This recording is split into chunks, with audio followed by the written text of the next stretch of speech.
নমস্কার, আমি রেনি। আমাকে রেনিদি বলে সবাই চেনে। দীর্ঘ 33 বছর ধরে আমি শিক্ষকতা করছি। আমি ছাত্রছাত্রীদের সঙ্গে কথা বলে একটা জিনিসই বুঝতে পারি, তারা না কেউ ভালো নেই। 30 বছরের মধ্যে কাউকে বাড়ি করতে হবে, গাড়ি কিনতে হবে, ডাক্তার হতে হবে, ইঞ্জিনিয়ার হতে হবে, হ্যাঁ, বিয়ে করতে হবে। এত চাপ নেবার কি আছে বলুন তো? আমি যতদিন পড়াচ্ছি ততদিন আমি কোনোদিনই এই চাপটাকে সমর্থন করিনি। আমাদের চাহিদার কোনো শেষ নেই। তাই প্রথমবার ভাবলাম কিছু না চাইলে কেমন হয়। তাই আমি একটা পডকাস্ট শুরু করছি। পডকাস্টের নাম হচ্ছে রেইনি সিজন। বর্ষাকালে যেমন আমরা জানলার দিকে তাকিয়ে শুধু বৃষ্টি দেখি, আমাদের ভালো লাগে, কোনো কারণ ছাড়াই আমাদের ভালো লাগে।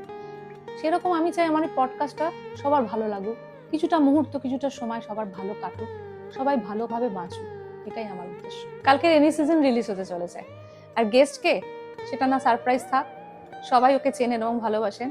যারা দেখতে ইচ্ছুক তারা অফিসিয়াল ইউটিউব চ্যানেলটিকে সাবস্ক্রাইব করে নেবেন আর ফলো করবেন ইনস্টাগ্রাম এবং ফেসবুকে। ভালো থাকবেন, ধন্যবাদ।